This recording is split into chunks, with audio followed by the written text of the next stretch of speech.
Allô, bonjour peuple congolais. Eza Yabino de Komasawa. Bon, sans plus tarder, Bandeko. En tout cas, vraiment, avec ces pays-là, tous les jours, il y a toujours des problèmes.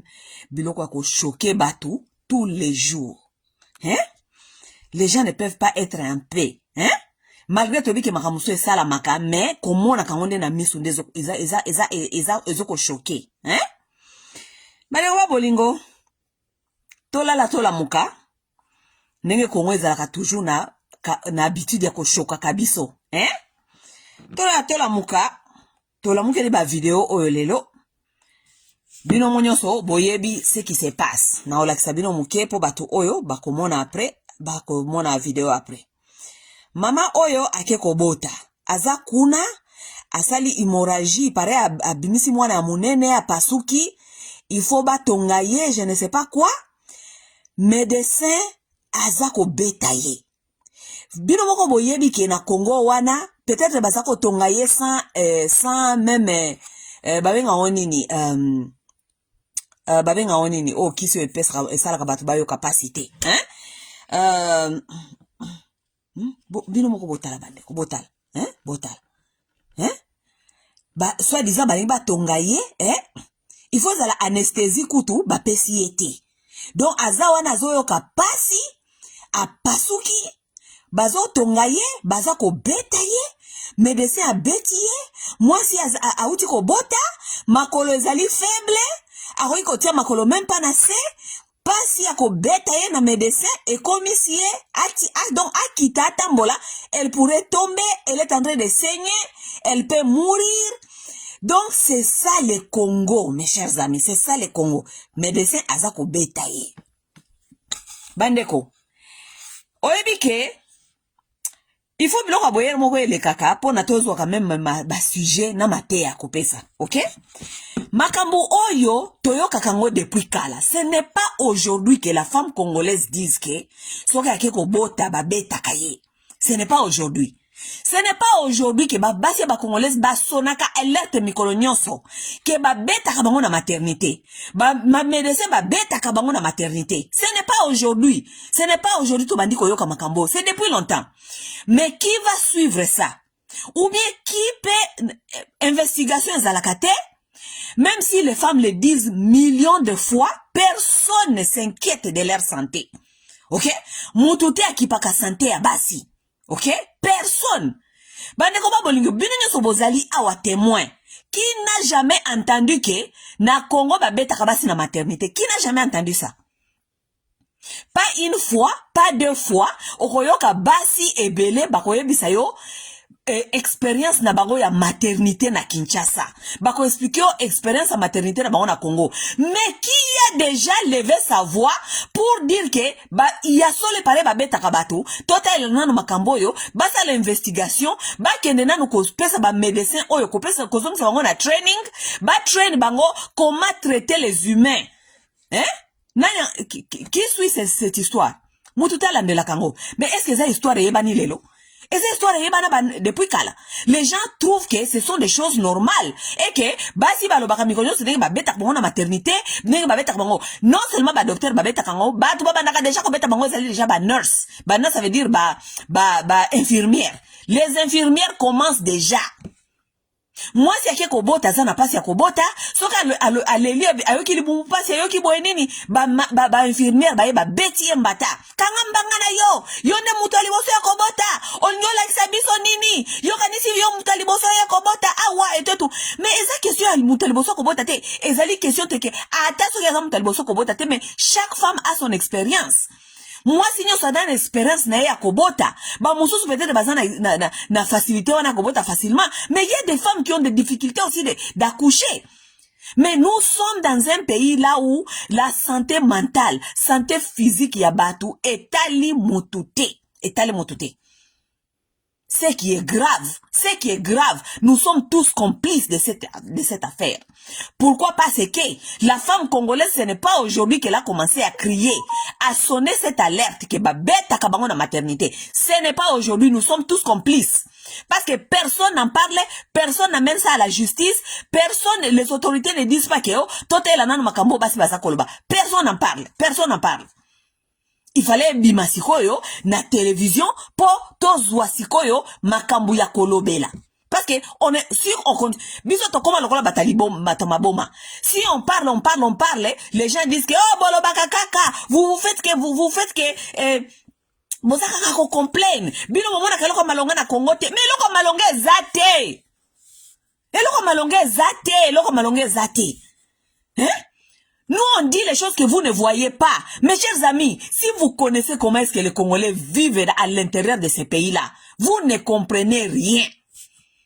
Et il faut qu'akabo mona biloko ya boye, pour vous zala choqué, pour vous zala quand même au rendez-vous avec ce qui se passe. Si vous comprenez comment est-ce qu'un Congolais afin d'akanakati, même à l'intérieur, même au na capitale, babesi moi basu babeta comme connaissent na hôpital, na capitale. On frappe ces femmes tous les jours. Mais Congolais, lorsqu'il est dans son confort, yo aussi comme qui na poto, yo aussi qu'on fanda bien na Congo, kuna ofanda kabio, ofanda kana climatiseur, tu t'en sors. Oh yebi pasi ya baninga te. Biso batolobaka mikolonyo se bokoma kosaso batamaboma. Biso batamaboma tolobaka kaka. Mais ça, ce sont des choses qui se passent tous les jours devant les yeux des gens. Makamwele kaka mikolonyo so na misu ya batu yangoyo. Il y a des semaines presque, ou bien il y a des semaines passées. Vidéo nanga ya suka, on a ça qui sur l'insécurité à Kinshasa. Si vous vous souvenez très bien, j'ai parlé de ça. J'ai dit, batu oyo bozo ko pesa même batu soit disant gratuité ya kobota. Gratuité ya kobota wana qualité za wapi na kata gratuité oyo. J'ai parlé de ça.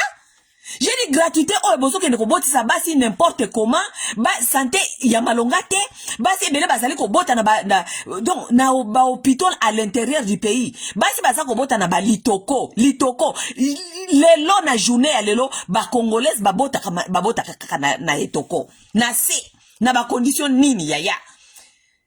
Bokende na ba intérieur ya pays bokende ko tala ndenge basi baza ko bota kuna ba bota kana se, ba bota kana litoko.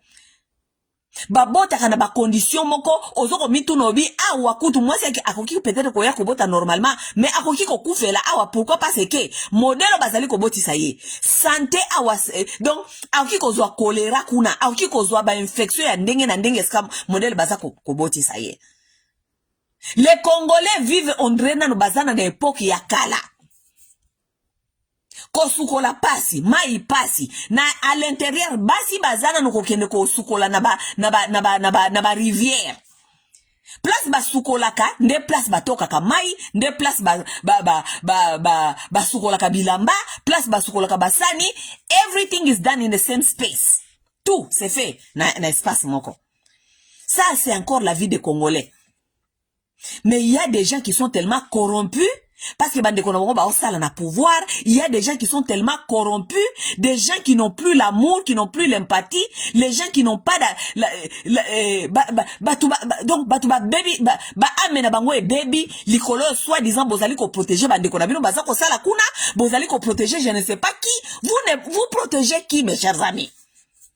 Le pays va mal, le pays va très très mal. Na video na nga ya suka na lobaki ya ngana bi gratuité soit disant ya kobota. Bozo comme ça basi ba ya kobota gratuitement. Na ba condition oyo mes chers amis. Na ba condition oyo nde bozo comme ça basi ba bota gratuitement. Gratuité ya enseignement wana ezaka ka munoko boke ndeko bota ou bien ozali aussi façon ya ko accompagner gratuité. Ezala gratuité ya qualité. Basi eska bazali ko kende ko bota basi retrouver que bazali pemme ko bota na ba condition ya bien.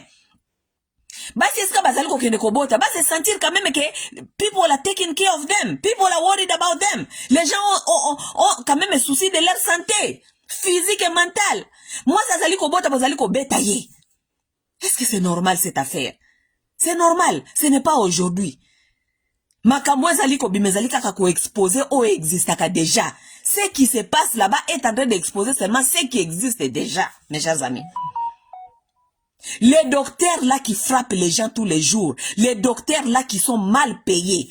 Nasala qui nani vidéo nangala il y a la fois passé à insécurité à Congo. Na loba ki nakati ya vidéo nangala bike bon longo la ba député ba salaire wana boza kopesa bango bon futa ka ba docteur. Un docteur ne peut pas faire son travail bien si il est frustré. Baza frustré, baza kofuta bangote, baza na salaire à malongate. Les docteurs sont frustrés. C'est ça la vérité des choses aussi. Oui, il y a des méchants. On accepte qu'il y a des gens qui sont seulement méchants. Mais il y a aussi des docteurs qui sont frustrés parce qu'ils sont pas payés. Ils sont pas payés, ils viennent au travail, baza ko sala bénévolat. Docteur Aouti pas naïe, azana problème à moi si. Parce que gérer une femme tous les jours, ce n'est pas un petit problème non plus. Azana problème à moi si makelele, moi si azako bise baza de l'autre côté, moi si azako bota kuna, bana baza ko bota ma, médecin il faut tirer bana na classe, bana baza ko tanga bien te, et tout, il va venir au travail pour avoir l'empathie pour vous. Le médecin là va venir au travail pour avoir l'empathie pour vous, alors que lui-même il est déjà stressé de sa maison. Je l'ai dit dans mon dernière vidéo. Ba professeur bazali koya na classe. Professeur aza koya na classe. Aliete. Professeur aye. Ba futa kaye soki $100 par mois, soki $75 par mois. $75. Qui peut vivre avec $75 par mois? Moutouazana, moi, c'est zana, bana zana, ba responsabilité. Il vient à l'école. Kotangi ça, $70 on futa kaye par mois, ou bien $100 on futa kaye par mois. Et moi, na mikolo nyon sote. Mukola zuyango, akozaki déjà na banyongo ebele, il faut futa banyongo batu. Ba professeur mususu, ba koma kozonga na ndaku kaka na butu basi balango lotoko, parce que batu ba defaki bambonga batu ba defaki bambonga batu ba yaka koluka bango mikonyo son ndaku. Toutes ces choses là, c'est ça que les Congolais sont en train de vivre. It's a babengango vicious circle. Cercle vicieux comme ça, mabena mabeza ko tourner kaka, mabena mabeza ko tourner. Je ne suis pas en train de dire que docteur Wana a sali malam ou bien a sali malam ou te pour ma modèle a sali. Mais je suis en train de dire, nous devons devenir des gens responsables pour notre communauté. Ce qui est vrai est que nous sommes tous complices de cette affaire parce que ce n'est pas aujourd'hui, moi si à Congo, Azalaka déjà qu'on crié que ba beta kaye na maternité. Ce n'est pas aujourd'hui. Ce n'est pas aujourd'hui. Professeur akoya na école, azali kotangisa bana. Professeur aliete, mutu aliete akozala na morali ya ndenge nini yako supporter ta makelele ya mwana. Akozala na moralité. Parce que makelele ya mwana, ata mwana za makelele te mwana tunika ka question, professeur akomi kanda, professeur akomi kobeta bana. Mwana aye classe aliete, professeur aye classe aliete. Mwana aliaka malamu te akozala na ba capacité te ya kozala na intelligence ya ko capter ma professeur azali ko yebisa ye. Professeur pe aliete akozala pe na tolérance te ya ko répéter parce que pédagogie ezali science à répétition. Le professeur doit comprendre qu'il doit se répéter 1000 fois même pour moi à comprendre. Mais un professeur qui est mal nutri, un professeur qui ne mange pas, un professeur qui est mal payé, un professeur qui a des problèmes à la maison parce que nanda kwa soko kakole sa famille na yete po salaire réalité. Dites-moi, est-ce que ce professeur-là aura la tolérance yako sala musala na yeso déjà pédagogique aux ali répétition science à répétition? Akosala musala te. Sera expliqué moi une fois moi na yo quitté professeur azui kanda parce qu'il a frustré ali a quitté il a aussi ses problèmes personnels akobanda ko beta bana ba député ba fandi wana ebele wana na parlement na bino bolongo la bango ba salaire wana bazali kozwa bo kabola yango na kati ya société na batu oyo bazali ko sale la population comme les professeurs et les médecins bolingi koyoka te bolingi koyoka te.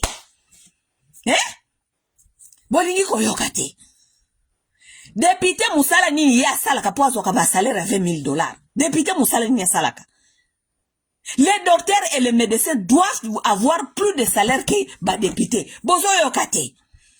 Et dans tout ça, qui souffre? C'est la population qui souffre. Ce sont les Congolais qui souffrent dans les mains de ces gens-là qui sont frustrés. Les docteurs et les professeurs. Bandeko ba bolingo. Il y a même pas 2 jours. Lobby hour. Lobby. J'ai parlé avec ma belle-sœur. Toza ko sola likambo ya Nyankeru nenga zali awa lokola ba on nous a cassé les oreilles ici sur les internets. Nyankeru azali awa balingi ba bomaye Nyankeru prière nangeza ki ba bomayo ba tuba yo ba mbeli ata na miss wana omona ka biente otika la vivant mais omona ka te na Nyankeru ba tuba yo ba mbeli wana na soki ba inkota ni ba tuba yo ata ba mbeli na misu omona ka lisusu te. OK? Mais au raté. Nano peut au raté. OK? Ce qui est bon, Nyankeru, nano peut au raté. Hier, j'ai parlé avec ma belle-sœur. Je disais ceci. Je disais, mais moi, je ne comprends pas ces gens ici. Parce que, lorsque nous parlons, ces gens ici nous traitent de jaloux.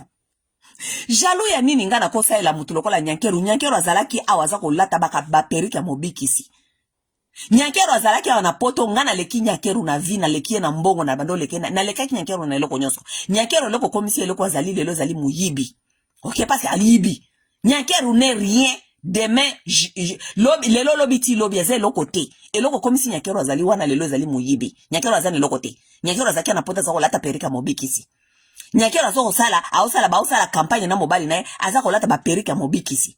Periki donc ça veut dire que yemoko akata kango yemoko asukola kango na ndaku aseshi yango na kati ya machine ya kusukola basani. OK? Donc ne nous parlez pas de Nyankeru. Ne nous parlez pas que Nyankeru tozo que la Nyankeru zoa. On n'en a rien à foutre avec Nyankeru parce que Nyankeru aza moyibi. Nyankeru alekinga ne loko te Nyankeru alekinga na vite parce que ngana lekaka Nyankeru vi avant Nyankeru akende ko yiba mbongo mboka. OK? Na kosa la Nyankeru zoa te. OK? Si nous sommes en train de parler parce que bazali ko piller mboka na biso, bazali ko maltraiter population, mbongo bazali ko piller nango population wana, ezali mbongo, il fallait kende na ko servir population. C'est pourquoi nous parlons. C'est l'argent des peuples congolais. C'est pourquoi nous parlons. Eza question te ya jalousie parce que bazali ko yiba population mbongo na ye. Nyankeru azali awa na Washington. Ce qui passe que ndaki na yebite mais je sais que na yebike bazalaki parce que soi-disant ba incontani balteki ba bomaye. OK? Moi j'ai demandé cette question, j'ai parlé à ma belle-sœur. Je disais, na lobi boye, batu oyo nga na o comprendre bangote. Vous laissez le Congo tout le temps boyaka awa. Soi-disant Melania abengi Nyankeru. Melania abengi Nyankeru. Melania azana agenda na ye. Melania azana agenda na ye parmi agenda na ye oyo ba komela ye wana parce que ce n'est pas ezalité que Melania la muki na tonga lobi ko na benga basi ba président. Non. Melania azana bureau mobimba et ça la ka programme ya Melania. Ba ko bisa eke okosala boy. Na marse programme ezali boy na boy. Na me programme ezali boy na boy. Melania azana kaere ya charge na ye ya parents et tonda ka déjà si tondi. Ça veut dire que mutu moko te akuiko bisa Melania yakana na Congo awa tozane loko kolakisa yo Melania ko yate. Pourquoi parce que kaye na ye ezali chargé na ba problème na bango moko o ezali na intérêt à population na bango. Vous ne pouvez pas déplacer une première dame seulement comme ça. Non.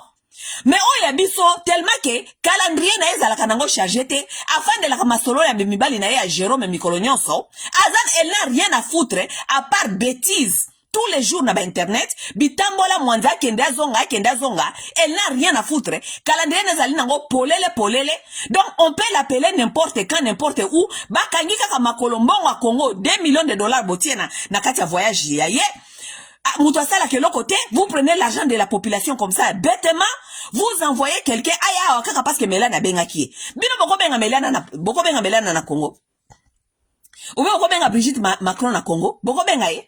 Par contre, désolé madame. Attention qu'il soit disant première dame, bengi bango. Par contre, désolé madame, le programme de notre première dame est chargé jusqu'à 2027. Par contre, bongo.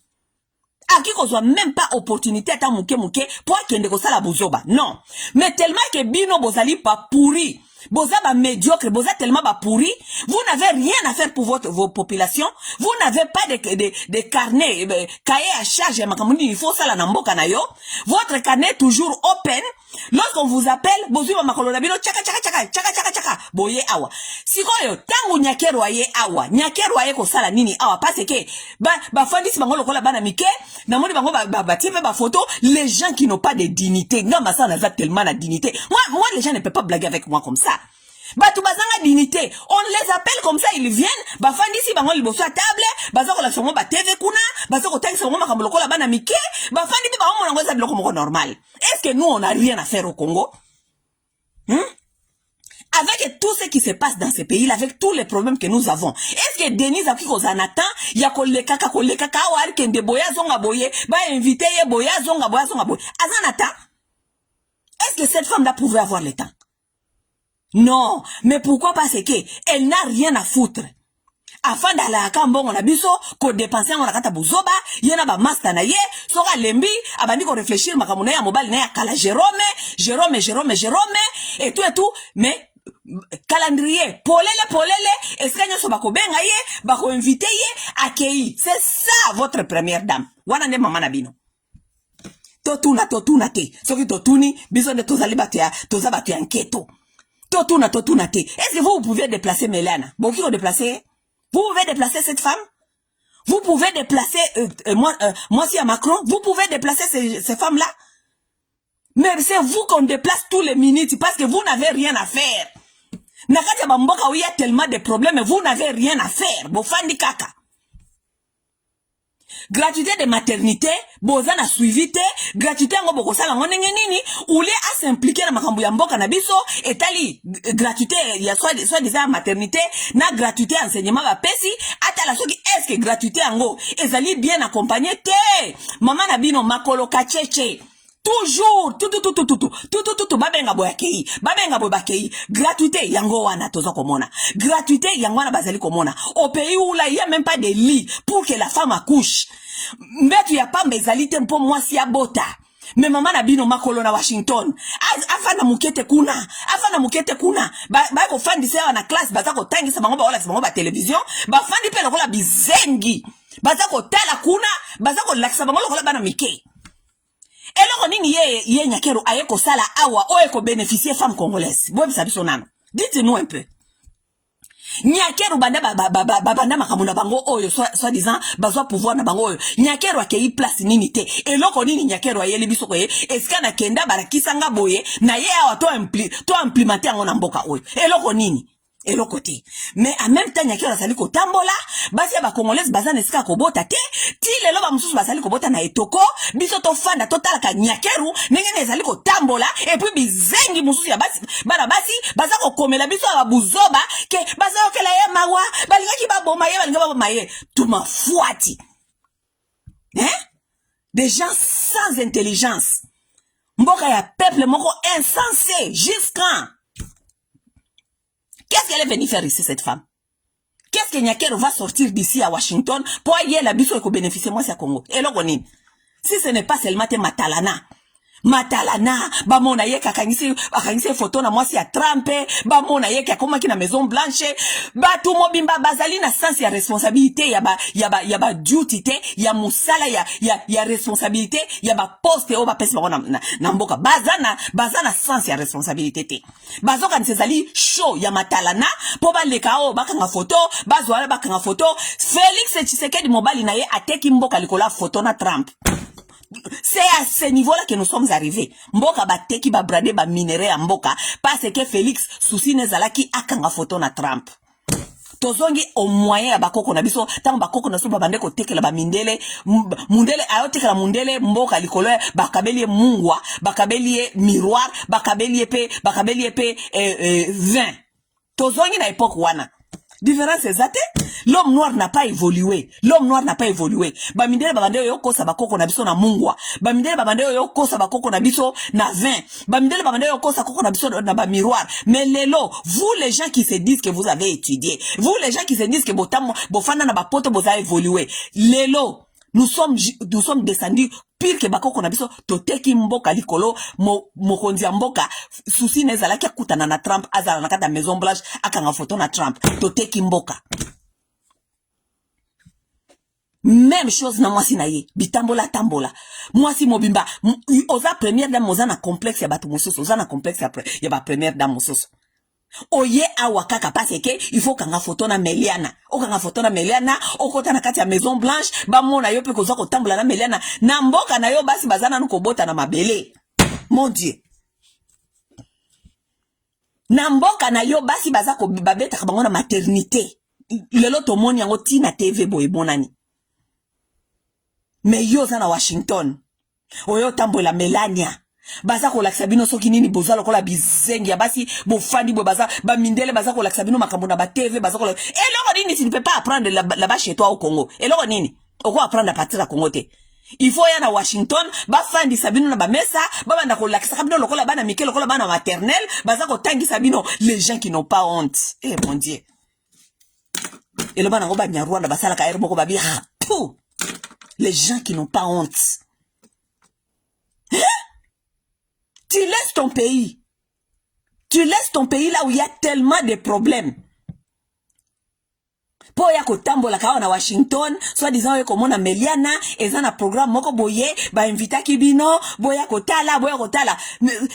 Nyakero, tu ne peux rien nous amener, toi tu ne peux pas rien nous amener parce que tu es médiocre le loti lobi. Namboka na oti lelo basi baza ko beta bango ba obeta bango na maternité, namboka na oti lelo basi babota kanase. Voilà où nous en sommes. Biso siko totuna te. Soki totuni boy.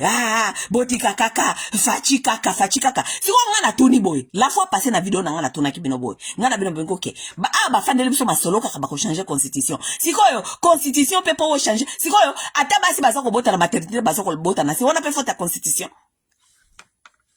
Faute à constitution?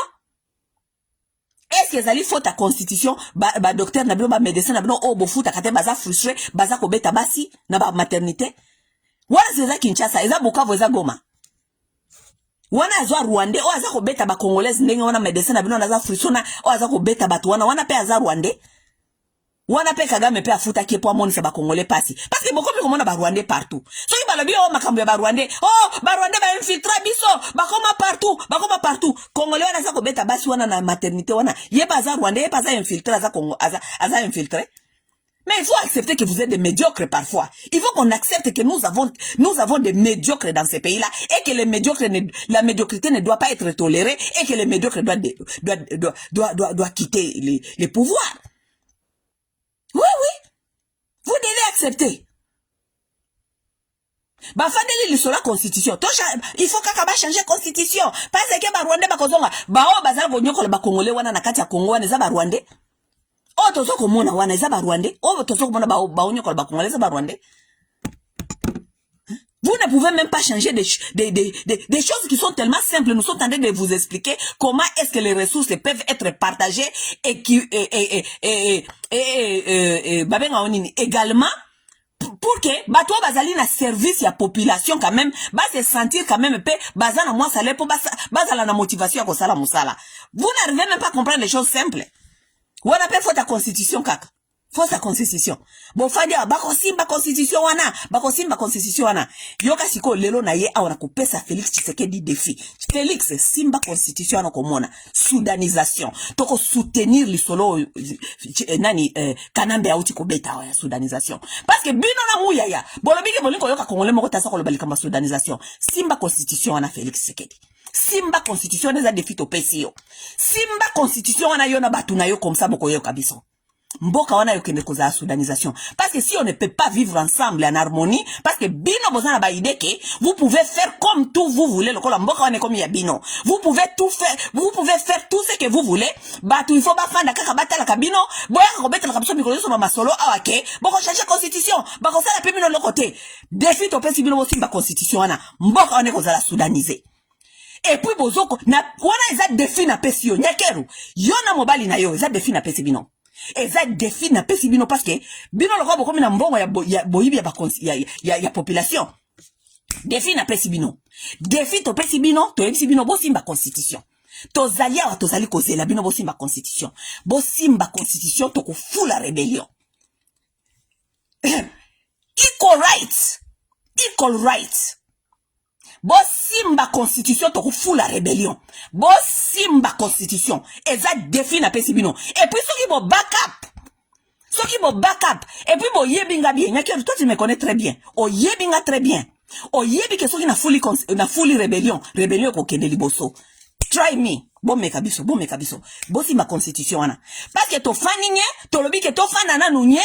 Toti kanano makobe ya koloba entre biso na biso po mboka na ntolo ngala maboka bapaya boko moko kanisa biso to ba yuma na bino bo bimaka bo manda ko bisa so makambo tous les jours les bêtises mikolonyoso Mikolonyo so beta so ba bêtise ya ko bisa so ko changer constitution. Bosimba constitution Congo ko za la soudaniser. Toko panza mboka wana. Mboka wane ko panza na mutu mtazo ngempala bango. Mboka wane ko panza na tozo nsa no mtazo mboka la bango. Comme ça toko mona ba mususu iska boko zonga. OK? Bon meka ko simba constitution wana. Simba constitution wana. Nyakeru bo kata message bo pesa nyakeru.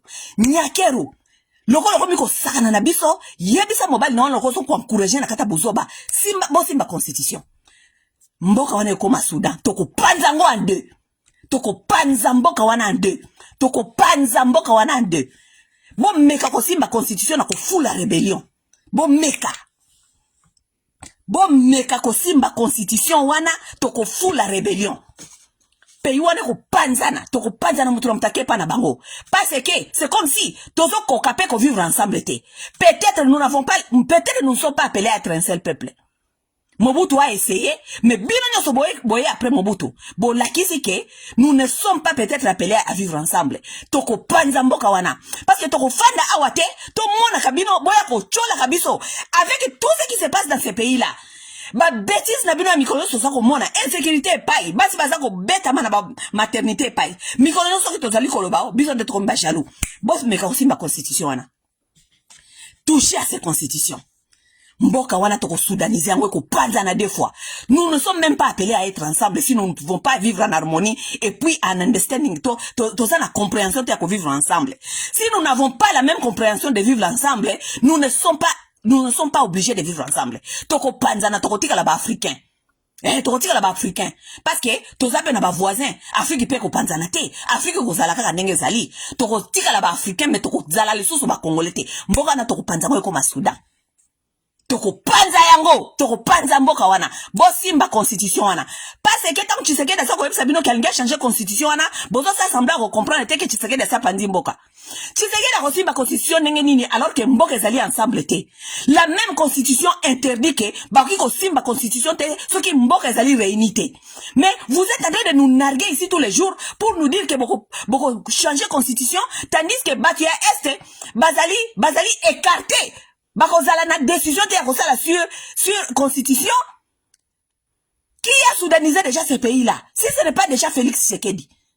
Si la constitution même interdit que va changer, on va simba loi, n'importe quelle loi, tant que mboka ezali réunis ensemble te. Mboka ezali ko panzana, sima bozo ko bisa que ezali kanambende alobi makambia soudanisation. Si ce n'est pas déjà Tshisekedi qui a déjà soudanisé ce pays. Tshisekedi a changé constitution alors que Batia Est bazali na moya kolobate parce qu'ils sont pris en otage. Qui a soudanisé le pays? Qui a déjà soudanisé ce pays? Ce pays-là est en train de dire que Toki ko sala ba élection te, ceux qui mboka ezali réuni te, vous avez décidé plusieurs fois d'aller aux élections, mboka ezali ko panzana. Qui a déjà soudanisé ce pays-là? Bozo ko yoka ngo komi lokola kake na matoi, étrange na matoi na parce que Kanambe na lobi yango, mais il est en train de dire juste que déjà Tshisekedi déjà fait. Kanambe bazali déjà koloba o Tshisekedi eza ko sala parce que Tshisekedi na batune bazali déterminé ko simba constitution alors que est de la République ezali prise en otage. N'est-ce pas la constitution interdit ça? Parce que ezali droit à chaque citoyen congolais à participer à un changement, ce qu'il faut changer la constitution. Ezali droit à congolais nyonso à participer na débat ya ko changer constitution. Mais si ko Batia Est bazana voter mikolo yo. Et là constitution pekisi. Bino kolimbo sala ngo parce que biso de bazoba na bino. Boko toko panza mboka wana, toko panza ngo. Et nous on n'aura rien à perdre. Parce que ça comme on a appelé lokola, ba mususu tozali bloqué na développement, na bizaleli na bino ba mususu tozo koka ko vivre ensemble té. Nous sommes en train de voir que nous n'avons pas peut-être les mêmes comportements. Il y a qu'à vivre ensemble. Peut-être nous ne sommes pas appelés à vivre ensemble. Les autres sont pris en otage pour le comportement la bino lokola ba sauvage oyo. Vous voulez vous comporter n'importe comment. Ba uti ko yebisa bino wake. Congo ezali na problème ya texte te. Congo ezali na problème ya bato. Bozo comprendre te. Comment est-ce que constitution ko le bake boki ko simbango te tant que pays ezali divisé, mais vous voulez nous insister que vous voulez toucher à cette constitution là? Et vous voulez nous dire que ça c'est un problème des Rwandais? Ça ce n'est pas un problème des Rwandais. Ça c'est ce qu'on est en train de vous dire. Le Congo n'a pas un problème de texte, mais un problème des hommes. On décide, on se réveille un matin, on ignore que la constitution dit qu'on ne peut pas la toucher tant que pays est unité. Vous voulez changer cette constitution encore pour vous dire que Congo c'est un problème, il y a test, c'est un problème à batouter. C'est ce que vous êtes en train de faire.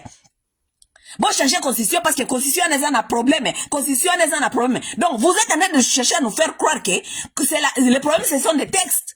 Les problèmes, ce ne sont pas des textes. Les problèmes, ce sont les hommes. L'homme congolais n'a aucun respect de l'autre. N'a aucun respect de la loi. La constitution interdit qu'on la touche. Lorsque le Congo n'est pas uni, vous voulez la toucher, vous voulez nous faire comprendre que le problème est la constitution ou bien le problème est la bino. Bo simba constitution bokomona. Bo simba constitution. Na pesi clin d'œil. Ba oba koyeba pa koyeba. OK, na pesi clin d'œil. Bo simba constitution wana mboka wana kozala soudaniser. Est-ce que moi na soudaniser ndeza ko pesa bino mutu pasi? Soudanisation ndeza pesa bino mutu pasi. Oh, tu sais que des ça déjà sa soudanisation lorsqu'on la constitution interdit qu'on ne touche pas à cette constitution lorsque le pays est divisé. Donc, tu sais que l'engagement batunaye ba masane à quartier ba masane à Mupompa, ba qui ne changer constitution là où que nous allons pas prendre place. Mais on n'aura rien à dire sur cette constitution. Ba ya ko imposer biso yango. Bon mais kako simba ko, eza défi to pesi bino. Bon mais kako simba constitution wana. Bon simba constitution wana. Vous êtes des hommes touchés à ça, vous allez comprendre. Touché à cette constitution. Tu sais que Nyakero na pesi mobali na o défi. Soka sali yango te aza mobali te. Lokola bomoni ke bolimbo défier biso. Faites ça, vous allez comprendre. Faites ça, vous allez comprendre. Soudanisation. Nano bo pekisi ba Congolais ba lobelango te. Congolais nyonso. Tango bato bazali ko bima baza ko nargue biso bazo que ba changer constitution. Bien ça bango toucher à cette constitution, vous allez bientôt voir la soudanisation. Po bango ba lobi que soudanisation eza lokola kake na matoi, balinko yo kango te. Lokola bango ba lobi ba ko changer constitution nanko, alors que ba Congolais balingi ko changer constitution. Toucher à cette constitution, vous allez comprendre ça veut dire quoi la soudanisation. Nous allons nous diviser bien. Mutulamta okende pa na bango, nous les gens de l'Est on n'aura rien à perdre parce que tozali na culture à développement, bino de bokende ko souffrir kuna na batu o bazana culture à développement te, vous allez souffrir jusqu'à avec ces gens-là. Nous on n'aura rien à perdre. Qu'est-ce qu'on aura à perdre? On n'a rien à perdre. Toka ngabisa kana biso tokepa na biso. So ibino botika wapi na ibite mutamto eba ningine okangabisa kanaye ubia kende kofana na kati ya na dictature ya Mupompa est-ce que ba kondo yebisa bino bosala boma na koyeba ba jalelo lelo na ane ya lelo bazo linga ba yembisa kabino ba jalelo na ba internet fachi beton fachi akosala fachi beton lelo tozo la développement tozali kozela basi ba pesa bango maternité soki obolobi ya gratuit o ekozala bien bo pesa bango bo prouver biso ke bozali kosala bolingo sala lelo côté vous voulez que les gens viennent dire que fatia kofanda kaka milele na milele bapesa kiende soki mission bapesa ki mission. Le monsieur n'a pas le respect des textes. Bazo ko yebisa que constitution lobi boye 2 mandats au silicio longwe balingi koyoka makambo ya constitution parce que l'homme noir a un problème de texte. Constitution lobi boye bango babadi ko bisa biso ko azwaki mission non biso toyaki na mboko na te poko na kozoka mission to tite na tango ya so ya bible ba pesa ki mutu mission. Ça ce n'est pas notre problème. Problème ya so tozali kota la constitution lobi 2 mandats au sali de mandat na yo dégage. Et on sait que musala bien ça le sale musala bien te dégage. Constitution lobi bongo longwa après 2 mandats. Ko expliquer bisote o bandaki sikoyo bitumekotaki nini ce n'est pas notre problème. Respectons les textes. Respectons les textes. Les textes disent des mandats s'il est kei. Demandez s'il bolimo va ko créer biso masolo selon vos sentiments. Selon vos sentiments, let on respecter texte. Bovani ko créer biso masolo. Oh, azana mission anzambe 30 to komona yo wana 30 over our dead bodies. Over our dead bodies. Fachi, to pesio défi. Simba constitution. To pesio défi wana. C'est parce que yo bino bozonga ko narge biso ko bisa kamso ki bo changer constitution. Parce que tozo ko sala batu namoni batu bele bazo sala na bino moi ba négociation. Oh, ne change pas la constitution tout. Non, fachi. Biso to lobite ke o ba changer la constitution. To pesio défi. Simba yango fachi. Simba constitution. Et oh, il faut le faire, mon vieux. Fais-le. Simba constitution. To fou la rébellion. Simba constitution toko fou la rébellion. Ozo ki mission my ass. Mission ozo ki yangone ba kongole basali ko souffrir bo. De mission yo zui. Mission ozui ne ba kongole basali ko souffrir bo. Fachi a échoué sa mandat na ye extremely a échoué. Tata wana zana misala mi bale na mboka wana. Garant garant des institutions. Donc garant la constitution oye mo kaza ko lika ko violer. Et puis commandant suprême. Nakati ba mandat de wana mi bale na misala wana mi bale nini yango asali ya malonga. Nini yango asali ya malonga. Commandant suprême des armées. Policier ya liboso ya soldat ya liboso ya mboka. Tala ya armée sikezali. Armée kima baboto la biso mboka. Armée Félix kima. Armée désordonnée. Soda moko te ya malonga. Afuta kabango malonga te. Wana nyo sokaka. Il faut qu'on lukeleke kaba excuse. Koloba kaka eza ba Rwandais, ba infiltra, eza ba Rwandais. Mais lui il a les commandes. Il a les commandes de cette armée. Ba Rwandais bazala hakuna na kata armée wana. Pourquoi longola bangote? Eza yete nda alingaka toujours qu'on nomme ba Rwandais wana. Ce n'est pas lui. Non, mais ya za mwana mama Maria, mwana mama Marthe, mwana Mupompa, soki asali bêtise, il faut boya kolukele ba excuse, eza ba Rwandais, eza kakatala paye, eza kaka infiltré depuis kala, eza infiltré depuis kala. Mais azana kilo, ya kobanda ko abengana ka ba opposant ba congolais na mboka. Ba opposant nyoso so alobi kaka, il faut ba menacer Akima. Ba opposant nyoso azoko kanga bango. Mais azoko kate ko bengana ba Rwandais akuta na armée. Azoko kate ko structurer armée. Azoko kate. Et puis vous n'avez pas honte, vous êtes là, vous êtes toujours de nous dire des bêtises tous les jours.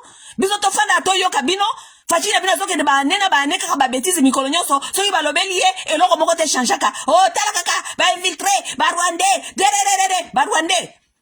À un certain temps, il faut que peut-être bazama ele koleka bino parce que comment est-ce que le président Nabino depuis a soit armé migonyo so désordre ti ba soda na yeba kimi to moni awa nege mboka esambwe ba soda fachi ba okima ba soda a déposé minduki ya kimi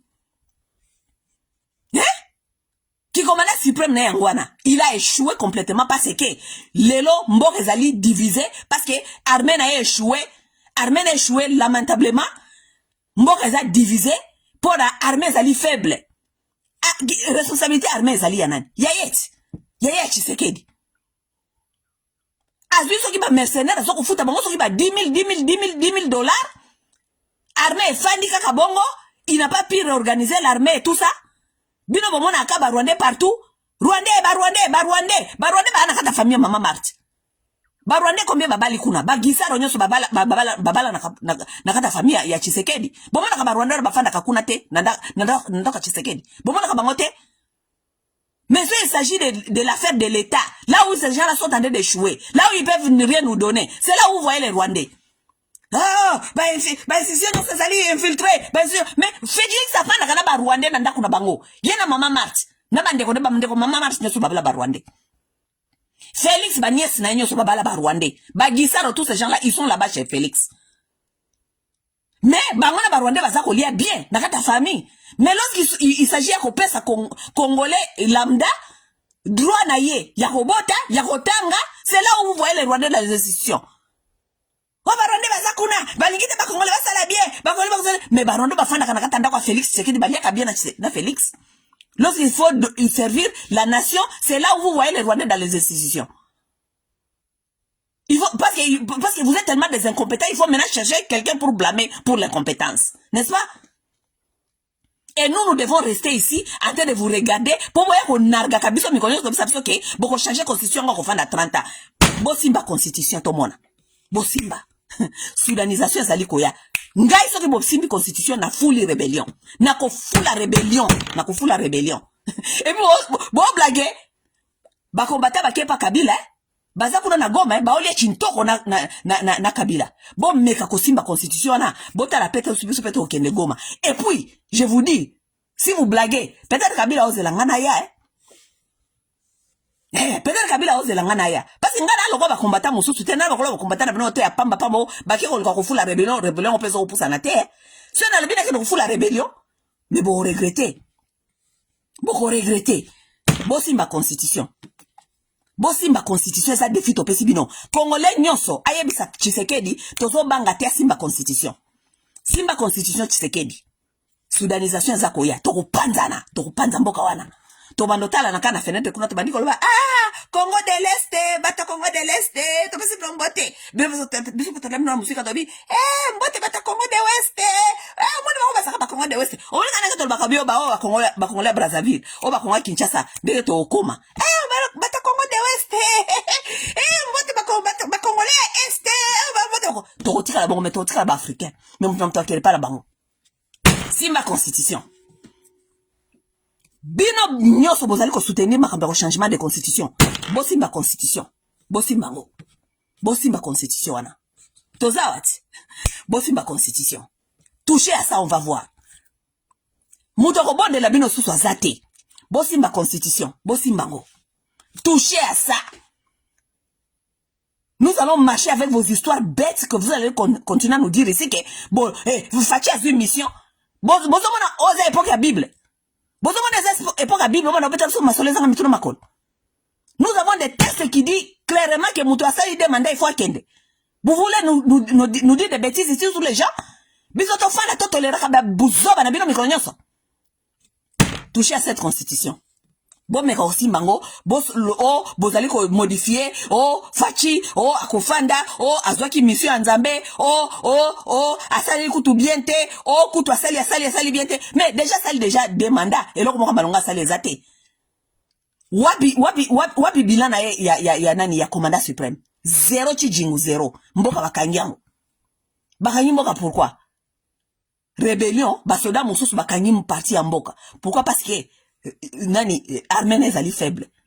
Armée za faible pourquoi? Parce que commandant suprême aza faible. Commandant suprême azali mutabita mbola mwanza. Commandant suprême ayebi akoma même pas na ba base militaire ya Congo nyonso. Akoma katena ba base militaire. Akala makamuni le kakakuna. Il ne connaît même pas là où se trouvent les bases militaires ya ba Congolais. Ayoka oka na sango. Commandant suprême. Wana bolingi nini to gagner rébellion. Mboka eza na sécurité. Lorsque votre commandant suprême musala na yekaka pepo bisoto fanda total rabino et puis voir comme ça que azwaki mission. Toucher à cette constitution, nous allons voir. Toucher à ça. Boya comme ça so mazu. Bon mututa ko bonde la bino lisusu bo simba constitution wana. Bo simbango. Eza défi to pesi bino. Et puis so bo meko simbango te bokolongwa na sonne parce que tant bokolongwa to ko la bino. Donc bo sala makasi bo simbango. OK? To pesi bino défi. Po bino boza batatembe bo nga défi te. Mais bon yebake soki bo meki ko bel out ya défi na bino to la bino mais siko lokwa to bolingi bolo la bino te to pesi bino défi bosimba constitution boko comprendre la soudanisation to za la soudaniser to tika la Congo ya est na Congo ya ouest bomeka bosimba constitution. Simba constitution na bobeta biso masolo ya ba Bible borevaki facha azana vision babenga ki azana mission bon na otanga Yesu toucher à ça vous allez comprendre, toucher à cette constitution là vous allez comprendre. Toucher à cette constitution, nous allons finaliser la soudanisation. Parce que ce ne sera pas nous qui ont commencé, ça sera votre fachi. Parce que constitution, ezali ko pekisa, ba simbango, tant que pays ezali réunité. Ok? Si votre stupide de Tshisekedi, azali ko insister à simba constitution, c'est parce que lui, il aura déjà soudanisé ces pays-là. Ok? Déjà qu'on sait la constitution et que pays ezali réunité. Nenge constitution moko lobby que ceux qui pays ezali réunité et loko moko te ko sa manamboka wana. Si Félix le fait, c'est lui qui vient de soudaniser les pays et nous allons les finaliser. Asimba.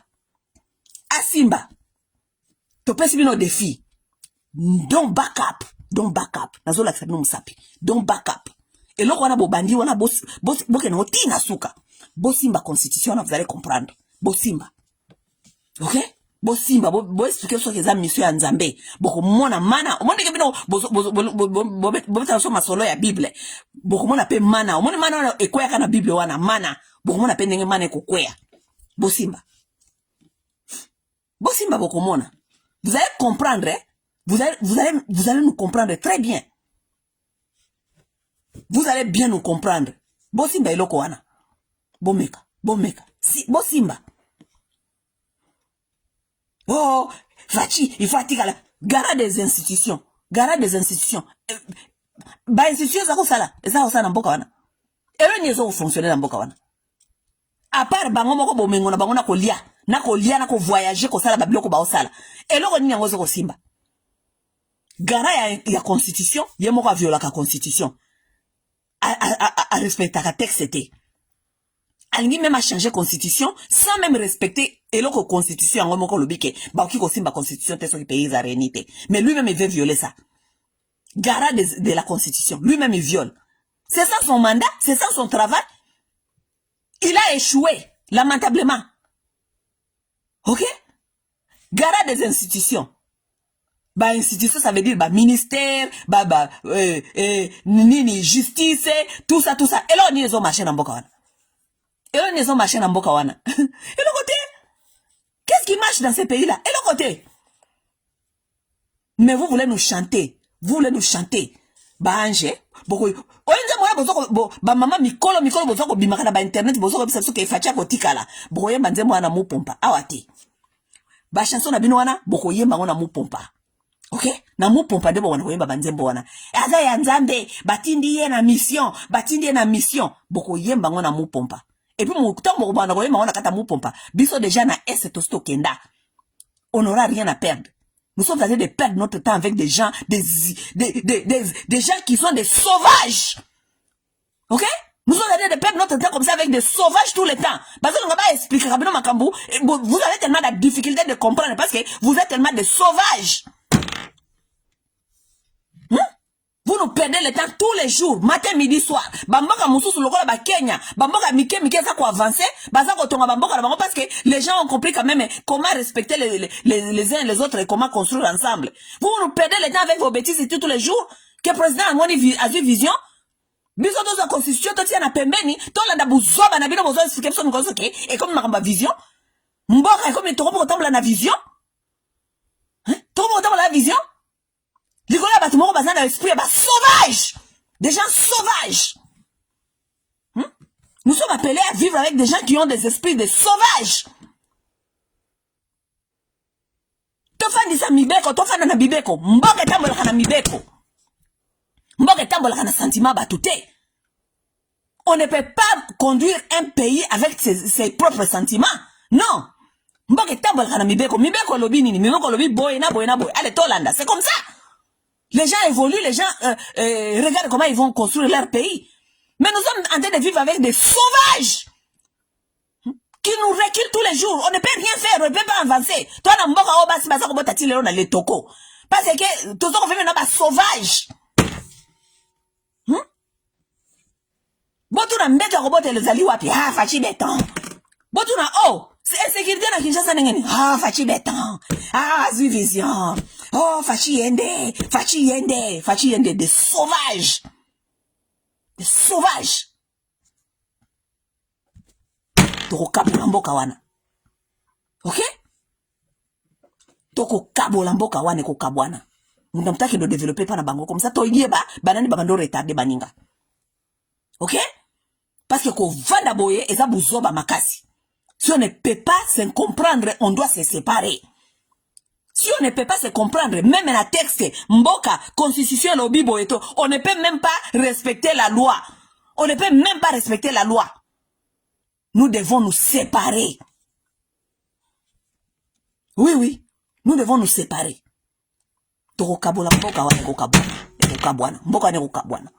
Nous allons pas continuer à vivre avec des gens comme ça qui pensent que non. Nous allons pas continuer à vivre avec les gens comme ça qui pensent que vous devez prendre les gens comme des imbéciles tous les jours. Un président qui n'accepte jamais ses responsabilités. Les gens qui sont au pouvoir qui n'acceptent jamais leurs responsabilités. So ils seront basali boy, basala boyete. Ah, oye bien, eza Rwandais, basa infiltré, Rwandais. Basi ba Congolais basa ko bota na mabele on a fote Rwandais. tandis que batuna bino ba mikoloso ba kota ba avion mikoloso ko voyage ka mbongo contribuable bazali ko bebe sangona kata bosoto mama na bino pamba azali na Washington azali ko yako yoka ba masolo ezanga tina basi ya mboka ne bazali ko bota na mabele. Et vous voulez dans tout ça to fanda to yoka kabino kaka c'est dans le but tala makambo za koleka Barwande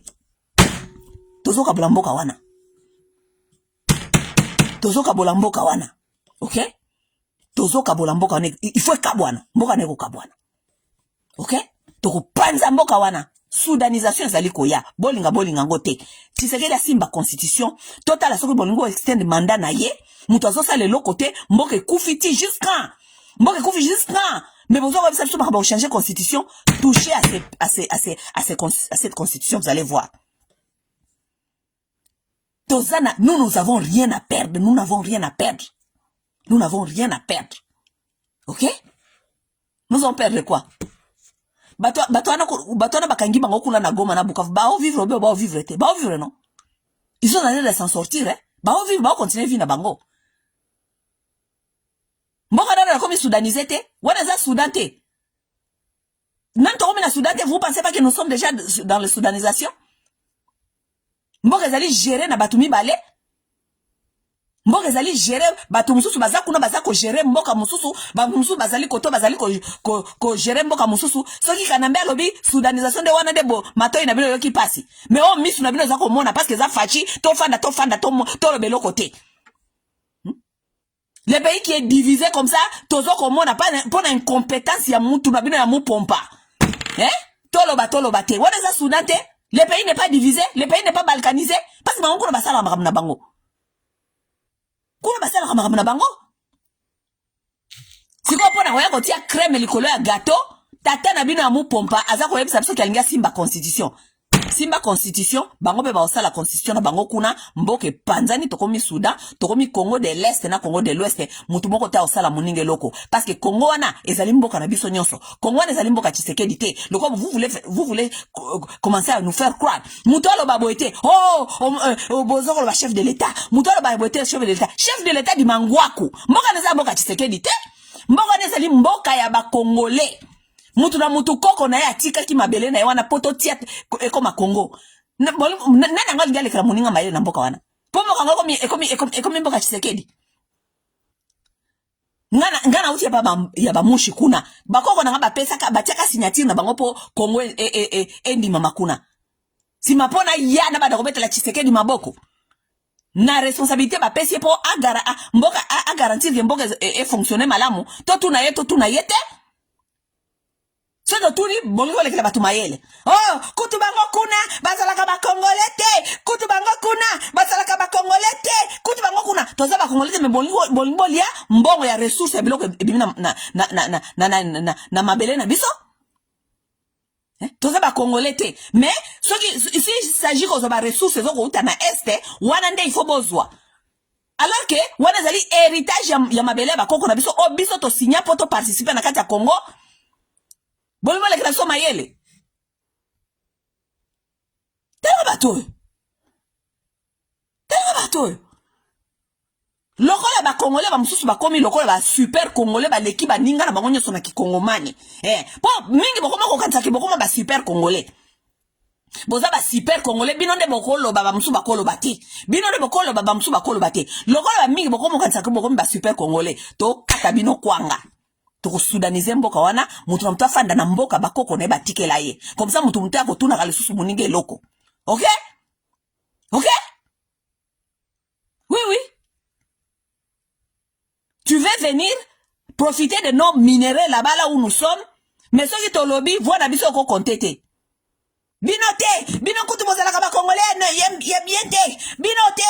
te mais vous mais kolta ezalaka kuna na est wana ezali ko faire profiter bino wana boboya kangote parce que ezali kolta ya ba Rwandais te wana za kolta ya ba Congolais mais batu bafanda ka wana likolo na bamboka na ba est wana nyonso bango kutu te bango bazala mo ba Congolais ya dute bango bazala kutu ba Congolais ya moi ya dute mais kolta wana eza na sia mabele na bango eza kolta ya kolia ya bino ya kolia.